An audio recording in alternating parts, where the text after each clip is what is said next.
Supreme court তো derivative পাওয়ারের বলে গঠিত হয় না। সুপ্রিম কোর্ট গঠিত হয় কনস্টিটিউশনের আর্টিকেল 94 এর ম্যান্ডেট অনুযায়ী। ওই ম্যান্ডেটে সে বলতে পারবে না যে আবার হাইকোর্টকে ভাগ করে জেলা লেভেলে নিয়ে বিভাগ লেভেলে নিয়ে যাওয়া হোক। এই ব্যাপারে তার সাথে 8th অ্যামেন্ডমেন্টের রায় দিয়ে দিয়েছে আগে। সে বলছে না, ইট ইজ নট অ্যালাউড, এবং নিয়েছিল, ঘুরে আবার ব্যাক করে নিয়ে আসছে। এখন যদি আমরা এই কথা বলি তাহলে it would not be proper. Supreme কোর্টকে তো আমরা ডিফিকাল্টিতে ফেলে দিব। সুপ্রিম কোর্ট বলেই দিতে পারে যে এই ব্যাপারে আমরা 8th অ্যামেন্ডমেন্টের যে রায় দিয়েছি 106 এর অধীনে ওর কন্ট্রাডিক্টরি কোনো অপিনিয়ন আমরা দিতে পারবো না। তখন কি দাঁড়াবে? কিন্তু আমরা পারবো এই কন্ট্রাডিক্টরি অপিনিয়ন দিতে, কারণ আমরা সোর্সটা ডিফারেন্ট, সুপ্রিম কোর্টের সোর্সটা ডিফারেন্ট। এই জায়গা থেকে আমরা মনে করি স্ট্রেট ফরওয়ার্ড সলিউশন হলো একটা জুলাই সনদ বাস্তবায়ন আদেশ জারি করা।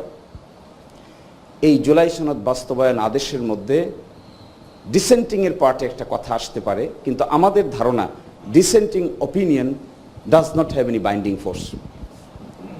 ডিসেন্টিং অপিনিয়ন কখনো ফোর্সফুল এক্সিকিউটিভ অপিনিয়ন নয়। আমাদের তত্ত্বাবধায়ক সরকারের মামলায় 4:3, 4 জন ছিল এক পক্ষে, 3 জন ছিল আরেক পক্ষে। 4 জনের সিদ্ধান্তের ভিত্তিতে বাদ হয়েছিল। ওই 3 জনের অপিনিয়ন ছিল বাদ না করার, কিন্তু শেষ পর্যন্ত এক্সিকিউট কোনটা হয়?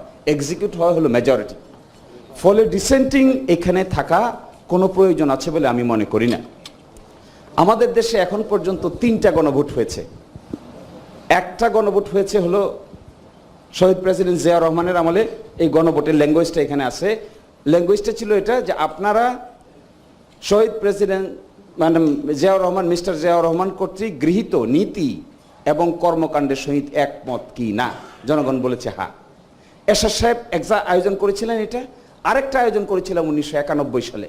91 সালে আমরা আয়োজন করেছিলাম যখন প্রেসিডেন্সিয়াল ফর্ম থেকে 12th অ্যামেন্ডমেন্টের মাধ্যমে আমরা পার্লামেন্টারি ফর্মে আসলাম। তখন রেট্রোস্পেক্টিভ এফেক্ট দিলাম। আমরা রেট্রোস্পেক্টিভ এফেক্ট দিয়ে একটা গণভোটের আয়োজন করে অ্যামেন্ডমেন্ট পাস করলাম। কারণ ইলেকশন যেটা হয়েছিল ওটা হয়েছিল প্রেসিডেন্সিয়াল ফর্মের অধীন। তখন পার্লামেন্টারি ফর্ম বলতে কোনো ফর্ম বাংলাদেশের সংবিধানে ছিল না। কিন্তু যখন আমরা অনুভব করলাম, বেগম খালেদা জিয়া ইনিশিয়েট করলেন যে না, পার্লামেন্টারি ফর্মে চলে যাবেন, প্রেসিডেন্টের ক্ষমতাকে খর্ব করে ফেলবেন, তখন তিনি প্রয়োজন বোধ করেছেন যে এই কাজটা করার আগে একটা রেফারেন্ডামের আয়োজন করবেন। এই প্রশ্ন তিনি মানুষকে জিজ্ঞাসা করলেন। সম্ভবত 88 বা 89% মানুষ একমত পোষণ করলো। তারপরে এটা অ্যামেন্ডমেন্টটা পাশ করলেন। এখন যে অ্যামেন্ডমেন্টের কথা আমাদের সালাউদ্দিন ভাই বলছেন, এখন একটা রেফারেন্ডাম, পরে আরেকটা রেফারেন্ডাম, আমি মনে করি এটাও জিগজাগ রাস্তা।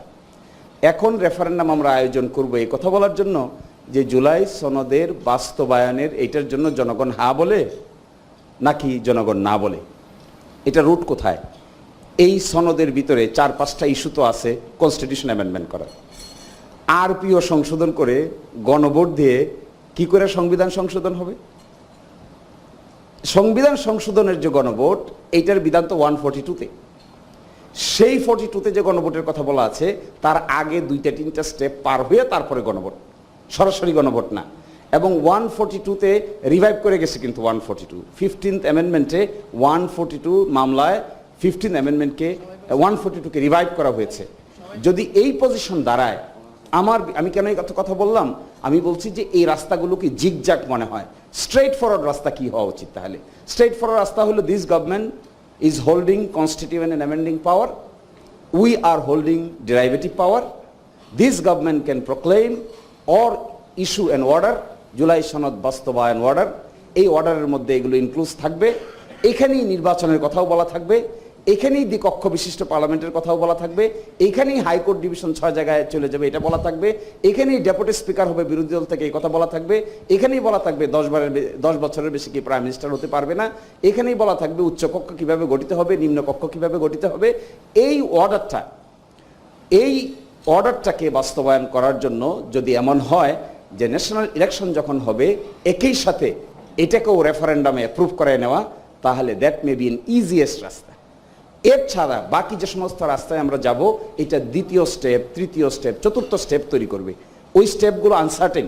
আমরা অনেক বেশি স্টেক হোল্ডারকে যদি যুক্ত করি তাহলে এন্ড গেম কিন্তু ভালো নাও হতে পারে। ফলে আমি মনে করি এটা ইজিয়েস্ট রাস্তা। আজকে যদি আমরা একমত হতে পারি, this process it will go to the honourable chief adviser. Chief adviser তার মেকানিজম মেনটেন করে একটা অর্ডার দিবেন, জুলাই সনদ বাস্তবায়ন আদেশ। জুলাই সনদ বাস্তবায়ন আদেশটা রেফারেন্ডামে আমরা অ্যাপ্রুভ করে নিব। এরই মাধ্যমে আগামী সংসদ সহ সব কিছু এই আলোকে গঠিত হবে। Things will be very easier. এবং সালাউদ্দিন ভাই যে কথা বলছেন, সেই ক্ষেত্রে পার্লামেন্টে এটাকে রেটিফাইও করে নিব আমরা। এই রেটিফিকেশন করে আমি স্যারকে জিজ্ঞাসা করছিলাম, তাহলে প্রথম পার্লামেন্ট কি দ্বিকক্ষ বিশিষ্ট হবে না এই প্রক্রিয়ায় গেলে? হ্যাঁ, পসিবল। কেমনে পসিবল?